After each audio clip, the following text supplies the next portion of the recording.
Você sabe qual que é a maneira certa de tirar a pressão? Jeito 1.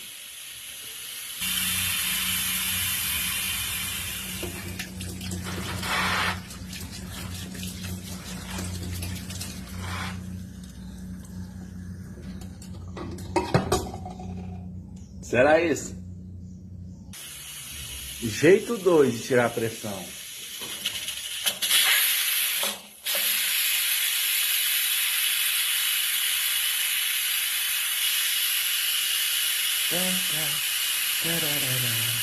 Feliz Páscoa, viu?